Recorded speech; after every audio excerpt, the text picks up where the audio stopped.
नमस्कार साथियों, सूर्य नगरी यूनिक लॉ क्लासेस के यूट्यूब चैनल पर मैं डॉक्टर उर्मिला राठी आपका हार्दिक स्वागत और अभिनंदन करती हूँ। बात करें हम लोग जजमेंट राइटिंग की। अभी आपके पास जो सबसे बड़ा टास्क है वो है जजमेंट राइटिंग कैसे लिखना है।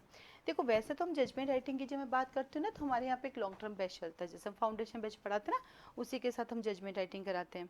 ठीक है, तो वो जजमेंट राइटिंग, क्योंकि जैसे फाउंडेशन बैच जब भी होता है तो सारी चीज़ें लॉन्ग टर्म ही होती है। ठीक है, फिर एक हम अलग से जजमेंट का बैच चलाते हैं, वो भी हमेशा एग्जाम से पहले चलाते हैं कि भाई जैसे अब आरजेएस की वैकेंसी उससे पहले चला था, तो वो भी हमारा लगभग 1.5 महीना चलता है।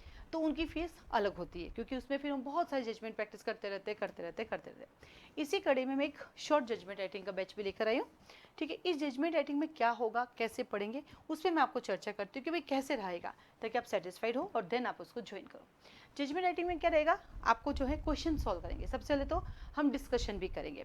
जो क्लास का पैटर्न रहेगा, सबसे पहले जैसे मान लीजिए आज आपकी क्लास शुरू होती है, तो सबसे पहले हम करेंगे कोर्ट के नाम, कि कौन सा कोर्ट कौन सा केस ट्रायल करता है।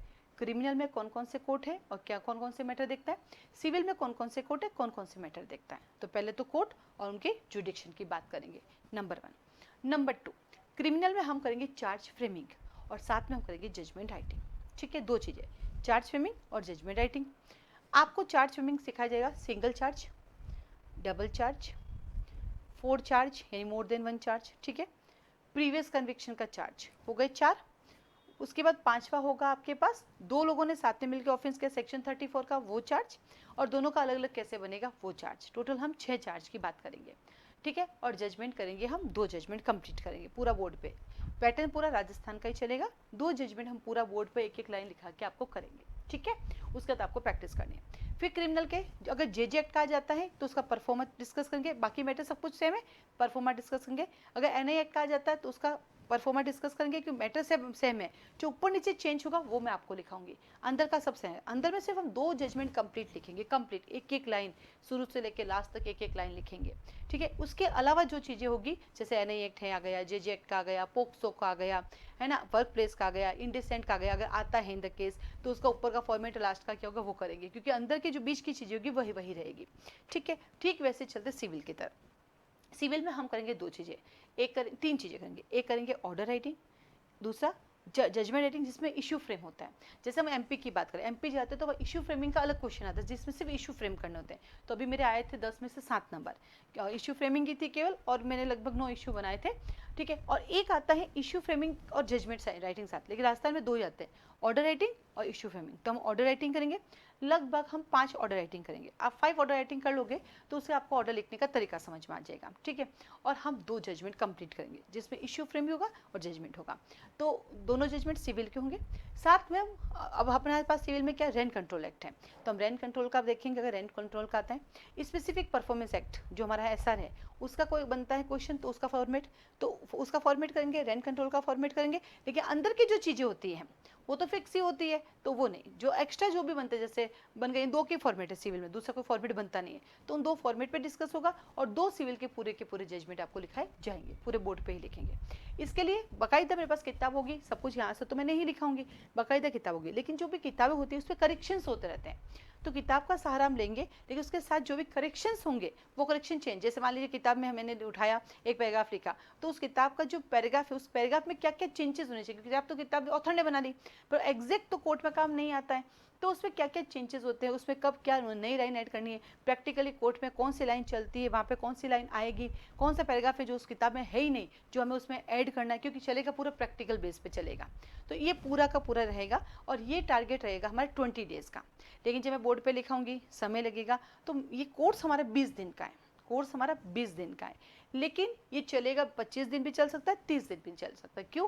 क्योंकि बोर्ड पे लिखाऊंगी, कभी मैं थक भी सकती हूँ, क्योंकि लिखाना सारा बोर्ड पे मुझे ही है, बोल के तो लिखाने नहीं है। अब कैसे लिखाते हैं आइए मैं आपको बताती हूँ, क्योंकि इससे पहले भी हमारी क्लासेस हो चुकी है जजमेंट की, और होती रहती है, हमारी फ्रिक्वेंसी में होती रहती है क्लासेस।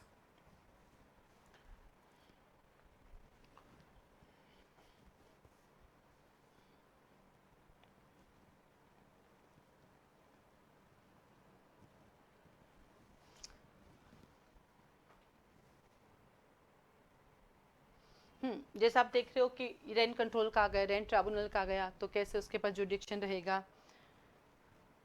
ठीक है, किस किस के पास को कौन सा जुडिक्शन है, ठीक है, ये इतना ही है। एक जजमेंट लिखा हुआ वो भी मैं आपको दिखा दूँ ताकि आप उस अकॉर्डिंग अपना देख लो कि भाई आपको ज्वाइन करना है कि नहीं, पहले आप सेटिस्फाई हो जाइए।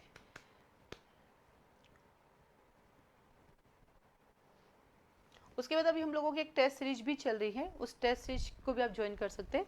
वो जो टेस्ट सीरीज चल रही है उसके अंदर भी जो है हमारा क्या बोलते हैं इसमें जजमेंट भी उसमें इंक्लूड हैं। जो टेस्ट मॉक टेस्ट सीरीज होंगी ना, मॉक टेस्ट सीरीज में आपके जजमेंट भी आएंगे, उसके थ्रू भी आप अपना प्रैक्टिस कर सकते। उसमें लिखाएंगे नहीं, उसमें सिर्फ हम आपका चेक करेंगे। उसमें जो आप लिखेंगे ना उसको हम सिर्फ चेक करेंगे, उसमें लिखाएंगे, देखेंगे भी आपकी कहाँ गलती है, कहाँ सही है, कहाँ सही नहीं है, तो वो हम चेक करेंगे उसको।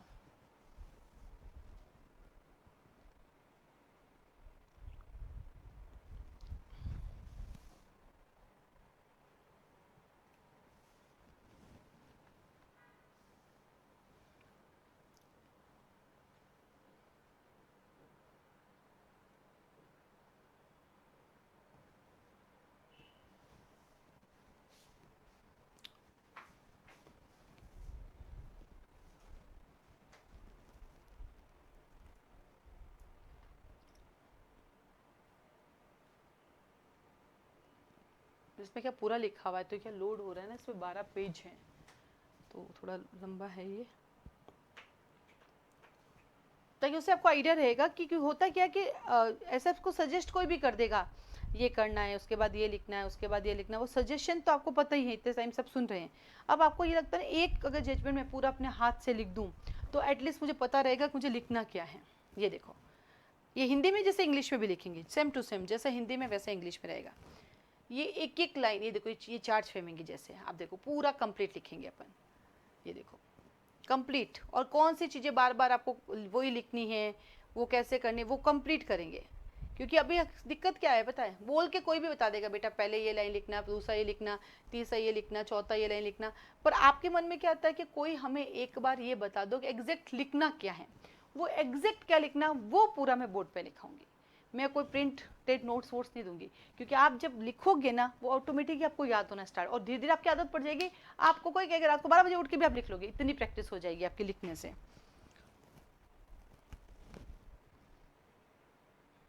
ये भी चार्ज फ्रेमिंग है, डबल टिबल जो जो चार्ज है हमारे, ये भी चार्ज फ्रेमिंग है हमारा। फिर चलते हैं हम जजमेंट की तरफ। ये देखो, ये हमारा जजमेंट है, ये भी चार्ज फ्रेमिंग हो गया। फिर यहाँ से हमारा जजमेंट स्टार्ट, इसमें हो सकता है एक आध लाइन हमारी इधर उधर हो गई। ये पूरा जजमेंट एक कंप्लीट मैं वापस लिखाऊंगी, ये तो पहले क्यों सेव कर रखा है कि बताने के लिए। देखो 10वां पॉइंट है, फिर अभियुक्त को सजा कैसे, मतलब पूरा आप ये समझो आपको पूरा बोर्ड पे ही लिखाया जाएगा। वो जो आपके ना ये इसके बाद ये लिखना, इसके बाद ये लिखना, वो नहीं, हम पूरा सिखाएंगे। कब आपको 357 को लिखना है ना, कब आपको क्या बोलते हैं 357(1) का बेनिफिट मिलेगा, कब नहीं मिलेगा, ये आपको पूरा ही इसमें लिखना है, ये ध्यान रखना। तो इस तरह से हम पूरा बोर्ड पे लिखेंगे, जैसे हिंदी में ना वैसे इंग्लिश में, इंग्लिश वाला ऑफिस वाले में कंप्यूटर में, तो जैसे हिंदी में लिखा वैसे इंग्लिश में रहेगा। इंग्लिश और हिंदी के जजमेंट की क्लासेस भी अलग अलग टाइम पे होगी, एक टाइम पे नहीं होगी। क्योंकि बोर्ड पे तो दोनों साथ लिखोगे तो कोर्स से कभी खत्म नहीं होगा। तो दोनों के क्लास का जो होगा डेज वो अलग होंगे, या तो मॉर्निंग इवनिंग बैच होगा, और या फिर 3 डेज होगा, ऐसे करके चलेगा।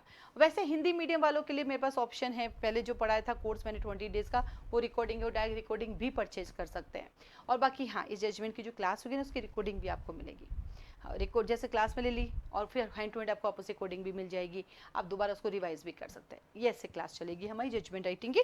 ठीक है, उतना ही करेंगे जितने एग्जाम हमारे आरजेएस का पॉइंट ऑफ व्यू से काम आ जाए, उतना ही करेंगे। और ये सिर्फ आरजेएस के पैटर्न से ही चलेगा, क्योंकि हर स्टेट का अपना अलग अलग पैटर्न है, ये ध्यान रखना। हर स्टेट का अपना अलग अलग पैटर्न है, क्योंकि इन दिनों में बहुत सारे एग्जाम देकर आई हूँ, और वहाँ से एक तो पता चल गया एमपी का अपना पैटर्न चलता है, छत्तीसगढ़ का अपना पैटर्न चलता है, एक पैटर्न किसी का भी नहीं है। अब आता है इसकी फ़ीस क्या रहेगी, इसकी फ़ीस रहेगी पूरे 5,000 रुपये, बिल्कुल फ्री व्री तो नहीं पढ़ाती मैं।